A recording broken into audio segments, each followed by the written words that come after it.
Alright, so I finally managed to get my hands on the newest Warframe. Well, it's not new anymore, but it's, finally got it. Is the Sevagoth. Now, first and foremost, I would like to say this farm was a piece of shit. I mean, what the fuck? It took a long ass time for me to get all the parts. It was crazy.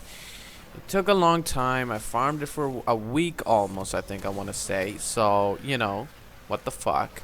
But, finally I got it.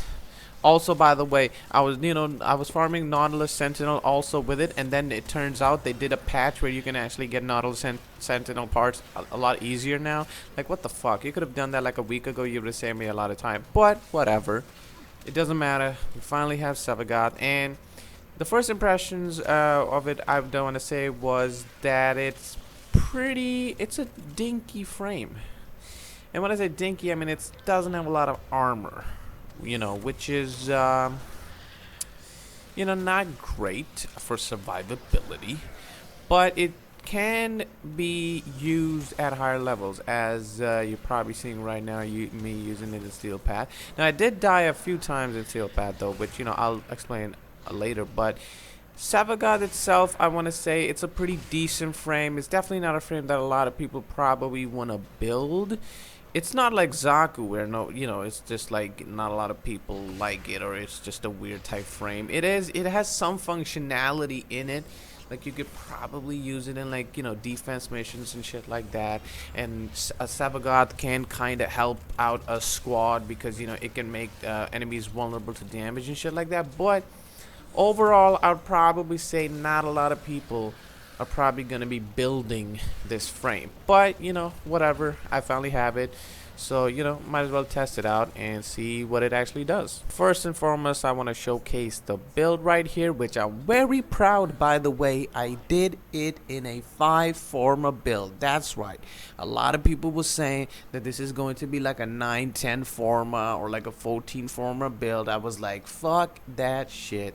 Let's do a 5 Forma build. So I put 1 Forma on my Sevagoth, I put 1 on my Shadow, and I put 3 on the Claws. So on the Sevagoth, I'm trying to make him a bit of a tank, so I have Adaptation Vitality. Don't have armor because it doesn't have armor anyway. Guardian Grace to kind of, keep myself up. Steel Charge for melee damage. And then we use Fleeting Expertise so I can keep my Gloom going. And I have Intensify, which, you can replace with, like, if you want more power strength. But I just kind of wanted to... I don't really need a lot of power strength because I just want my Sevagoth to stay alive. Because all I want to do really is to just use my Shadow a lot. And also, by the way, you can use health conversion if you really want to make it a bit more tanky. Because this is not as tanky as a Sevagoth can get, of course. You could probably use Umbra mods and health conversion in there to really make it more tanky. But all in all, it's a pretty decent build. And also Equilibrium so that I can actually keep my energy topped up.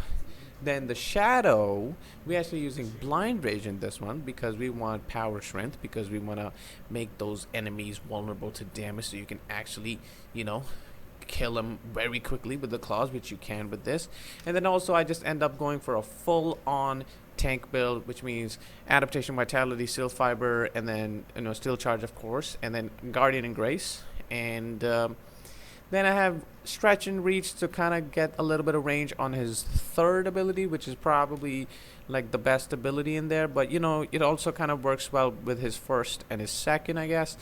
And then Prime Continuity so you don't have negative duration. And that's basically the Sevagoth build. All you really want to do is just, kill enemies with, try to attract them with your first ability and then, make them vulnerable with your third and then just kill them very quickly, which you can do it pretty easily with this thing, which I was very surprised by the way, still, because you can really do some good damage with the Sevagoth claws. Now, the claws itself are not that bad. I'm using Prime Reach and Prime Pressure Point, True Steel Organ Shatter, basically a curtain status hybrid. You can put Prime Fury in there if you want to, and also you can go for Sacrificial Steel or that type of shit if you want like more crit chance on it. But I just didn't really want to put more Forma into this, to be honest. But that's basically it. That's basically the build.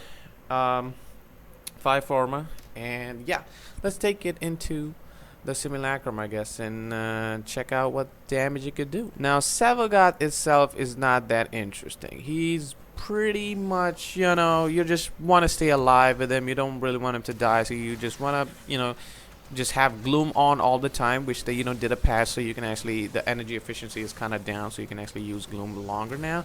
And then you should just want to have your 1 going and your 2s going, and just try to kill enemies, because that's how you actually get your shadow out. You have to actually kill enemies that are affected by your abilities, and that's how you can get your shadow out. So you just want to stay alive with the Sevagoth, which you can easily do because you have lifesteal with gloom, which I think it gives you lifesteal on your weapons. So if you do damage to an enemy, it just constantly keeps refreshing your health. So it's a good thing that having like a good weapon, something like a riven weapon or something like that, would be pretty good with Sevagoth. But the best part comes is when you actually take out your shadow, because you put your 1 with your Sevagoth, and then you pull out your shadow, and then you just go to town, and it is very amazing. I think I was doing like level 140s, and they died very quickly. And that's, by the way, from a build, from a claw build that is not even like totally finished. Like you could put more damage on his claws, and even with like kind of like a makeshift type build, it was still doing pretty good, not really good damage. So yes, Sevagoth can do damage, but sadly he is not much of a tank, which means he's gonna die pretty quickly. He could die pretty easily, which is the only knock I have on Sevagoth. Like, it's not a bad frame. I'll probably not end up using him that much. Probably use him here and there. It's not a bad frame. It's just the fact that the survivability is not that great. Now, of course, when you're taking a steel path, as I said, you will die a lot. But thankfully, Sevagoth has a passive thingy, where if you actually die, you can actually just try to dash in front of enemies, and they actually die, and then you actually can come back to life if you like end up killing 5 enemies when your shadow comes out. So you can actually just keep on reviving yourself pretty easily. So in Steel Path, I would just say be careful, because like a Bombard could one-shot you, a Napalm can one-shot you. Heavy Gunners not really, but those two can really immediately one-shot you, so you gotta be careful with that. Anything can really instantly kill you because you don't have a lot of armor. And Guardian and Grace only really work well with frames that have, some, like damage resistance or something like that, which Sevagoth doesn't really have going for it. And also the shadow itself is, even though it's pretty tanky, in Steel Path it's gonna get minced. So the best way to really use Sevagoth is to just have your gloom on, right? Use your abilities, try to kill enemies, try to get your shadow out, and you want to actually have your gloom going as you have your shadow out, because your gloom still works if you have it on your Sevagoth. When you get your shadow out, your gloom still works, so it will still slow down enemy, which is going to be great for your shadow, so your shadow can actually stay alive longer.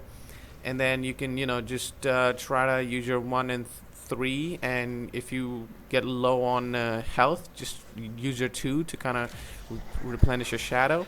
And the claws do fucking great damage, even in Steel Path, to be honest. So I want to say the damage of Sevagoth, as I said, is great, but the survivability kind of sucks. I know there's the other people are going to be like, okay, you could put a number build on there, you could put health conversion, you could do that, but it's probably going to butcher my build a little bit. So I would just like, you know what, I'm just happy with this.